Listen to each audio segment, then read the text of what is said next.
Just a few months ago, the Speaker of the House and I agreed to spending levels for the government. We were up right to the very edge, almost reneged on our debt, and that we're going to fund essential priorities and still cut the deficit by $1 trillion over the next decade. Now, a small group of extreme House Republicans, they don't want to live up to that deal, and everyone in America could be faced with paying the price for that. They're changing it. We made a deal. We shook hands. We said, this is what we're going to do, and now they're reneging on the deal, which is not much of a surprise these days. And the black community in particular is going to suffer if that occurs. For example, Shutdown is going to risk nutrition assistance to nearly 7 million moms and children. It's going to disproportionately affect black families. The Department of Housing and Urban Development will have to stop nearly all its enforcement work fighting housing discrimination. Just a few months ago, the Speaker of the House and I agreed to spending levels for the government. We were up right to the very edge, almost reneged on our debt, and that we're going to fund essential priorities and still cut the deficit by $1 trillion over the next decade. Now, a small group of extreme House Republicans, they don't want to live up to that deal, and everyone in America could be faced with paying the price for that. They're changing it. We made a deal. We shook hands. We said, this is what we're going to do, and now they're reneging on the deal, which is not much of a surprise these days. And the black community in particular is going to suffer if that occurs. For example, Shutdown is going to risk nutrition assistance to nearly 7 million moms and children. It's going to disproportionately affect black families.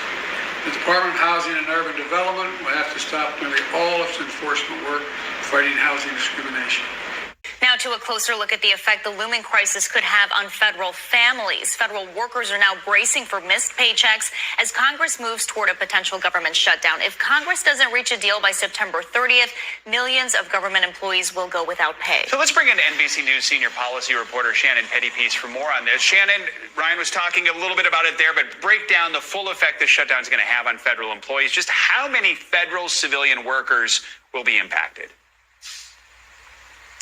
Well, by some estimate, it could be around 4 million workers who start missing their paycheck if there isn't some action by Congress in the coming days.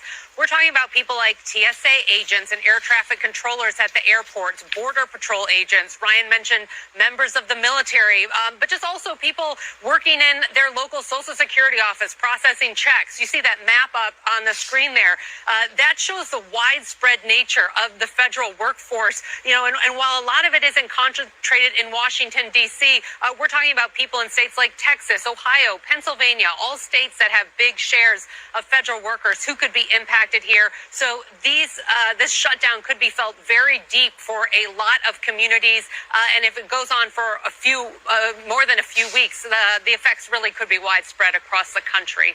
Shannon, the shutdown comes at a time when families are already struggling to deal with rising costs from inflation. So how are families planning to cope? Well, I heard about a lot of anxiety from federal workers talking about things like canceling vacations, having to rely on friends and family, maybe having to go to their local food bank. To have a listen to what just a couple workers had to tell me. It's bare bones. Folks have to rely on their, extended families, or they have to rely on their places of worship.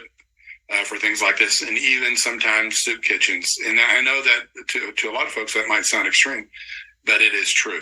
A lot of us are just single parents like myself that struggle to make ends meet already. So we will be going to the food banks. You will see federal workers who are required to work and ones that are furloughed during a shutdown that are not getting paid, going into the food bank. And in Washington, D.C., at the Capital Area Food Bank, where I'm at here today, they estimate there's about 100,000 federal employees who could struggle to pay for food, who will need to rely on assistance from food banks potentially. And that's just federal workers. And as Ryan noted, it doesn't include all these government contractors doing everything from working for federal agencies to just working in cleaning crews for some of these federal offices in Washington, D.C., or in the cafeteria. The last shutdown, the Capital Area Food Bank said that they gave out 4,000 meals a week just to federal employees. So, Shannon, for the last 20 minutes, we've been talking about the Hollywood strike. We've been talking about the auto workers strike. Now we have a potential government shutdown. What kind of toll could that have on the economy? We've been towing this line, trying to fight inflation, avoid a recession. But could this lead to a recession?